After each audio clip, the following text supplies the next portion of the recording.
How do you plan the strategy of how to defeat a Connors, let's say, just to pick a name out of the air? That's a good name. I hope to get him to play for our Davis Cup team next year. And I think there's a pretty good possibility he might play, although he hasn't given me an official okay yet. It depends upon the surface you're playing on. It depends upon the ball you're going to use. And it also, I think, depends upon where you're playing. The surface makes a lot of difference. If you're playing on clay, you're going to have to figure out that you're going to play one way. If you're playing on grass, you'll play another way. If you're playing on cement, you'll play another way. American tennis balls and European tennis balls are not made the same way. When you read a result in this week, for instance, the tour is in Bologna, Italy. Now, they're playing with Pirelli balls, probably, and the tired people. Yeah. And so you can imagine what the Pirelli tennis balls are like. They are not like the balls that we play with. Can you keep them in the court if you have to hit one? It would take a superhuman effort here to hit a Pirelli ball the same distance it would take to, say, hit a pressurized Wilson ball. Well, they're heavier and rubbery and... Yeah, softer. Yeah, thicker. And the resiliency of the ball comes from the rubber itself. Whereas for American tennis balls, the resiliency, the bounce comes from air pumped inside the ball. Well, that makes such a basic difference. It seems to me it's a different game. Monstrous difference. I mean, if you take, most typically Americans play with light-headed tennis rackets that are light in the head, and you go over to Europe with 16-gauge string strung at about 55 pounds, and you try to hit a Pirelli ball or a Dunlop football, and the ball will just laugh at you. It won't go anyplace. Gee. Well, how do you adjust to that? I mean, it's like asking a violinist to play with 2 extra strings. That's right, or something, or none. I saw Zuckerman change his string one day on stage, and this channel too. Anyway, now you learn how to adjust, but what has helped are these new big-headed rackets, because you get that trampoline effect, and with the bigger surface area, it makes it a lot easier to hit the ball across the net. But to answer your question, all of those things would be taken into account if you're going to play somebody like Jimmy Connors. But you want to try to play to his weakness. In general, what you want to do is a combination of 2 things. You must be able to control the middle, which is a theory I remember discussing. I fully believe with Bill Russell one day that in most sports, the team or the person that dominates the middle is going to win. The middle of what? Middle of the period. Court, or the middle period, like in a football game. Next time you watch a football game, if the center and the 2 and the left and the right guard can do their job, you're going to win. You're going to move the ball. Same with basketball. The center dominates. Same with soccer. Dominate the middle.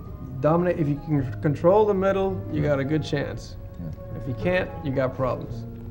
How would I do it here with only one other person here? I'd have to... You could put this mic in the middle, maybe. Maybe something will...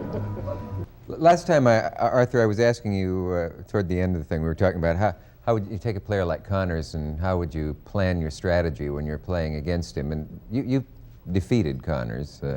Yes. You may recall. Yeah. Can you remember then? On that particular time, that was the finals of Wimbledon, on grass with Slazenger balls on a day when the temperature was about 65 degrees and no sun. All important. Yeah, it is. It actually is.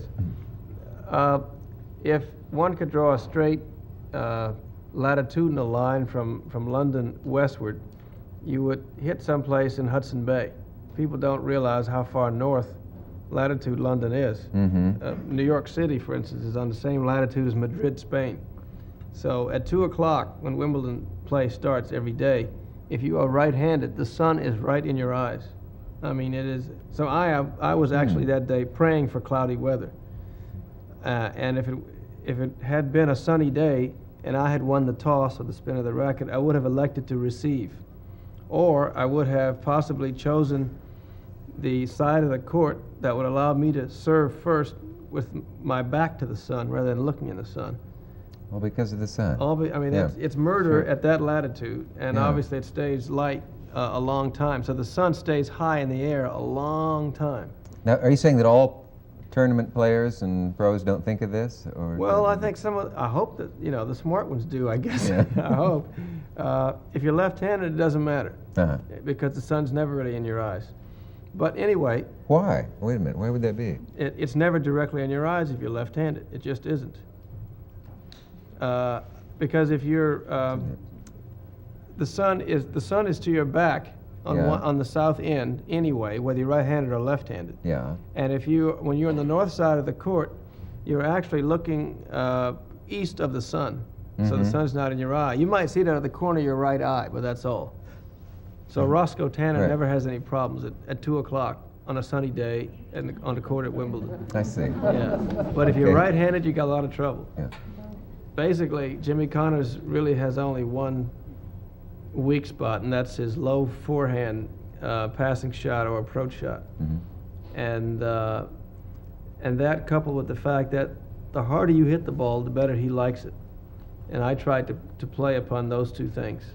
Would that mean you threw him a lot of junk in tennis? Yes. Meaning what? That you just junk, lobbed most some of the easy time, stuff? yeah, that's exactly right. You Mhm. want to hit the ball over with no pace. Mhm. And secondly, you want the ball to take as funny a bounce as possible when it hits the grass. So you don't want to hit anything flat. Yeah. Roscoe had played Jimmy in the semifinals 2 days before, and I'd watched that because I had just finished my match. And I had never seen Roscoe serve better. He got about 60% of his first serves in, and he lost in about an hour and 20 minutes. So I'm saying to myself, and he had not lost a set up till the finals. So I'm saying to myself, whatever I do, I can't serve hard or play the way I normally play. Mhm. So I hit the ball down the middle with a lot of underspin, and I served wide to both sides. He has a two-handed backhand and make him really stretch. If you play with two hands, then you have to reach a little bit farther. Mhm. So you serve wide on the forehand side, wide on the backhand side to take him off court. Uh-huh. And the rest of the time you hit the ball right down the middle, so you won't give him any angles. Now, he's been around as long as you have. Why didn't he? Well, presumably he knows a lot about He's tennis 10 too. years I guess is younger, what I'm though. saying. He's He 10 is- years younger. Is he? Yeah, Is that what I'm Connors is 20. It seems like, that's funny you should say that, because people That is funny. for instance, people say, geez, that Chrissy Everett's been around a long time. saying? Chrissy's only 25 years old, but she has been around 8 years at the top. So it seems like she's probably at Billie Jean's age, but she really isn't. Yeah. I guess what I meant to say was that wouldn't he know what strategy you were going to use against him, since No. each guy knows his own weaknesses and so No. on, but I guess it doesn't work that way. No, he wouldn't know. No, No. and like I said yesterday or last night, if we were playing on clay, I probably wouldn't have planned the same sort of strategy. Mhm. Might not have won either. Yeah. But it would have been a different plan depending Completely on different. the Yeah. cinema.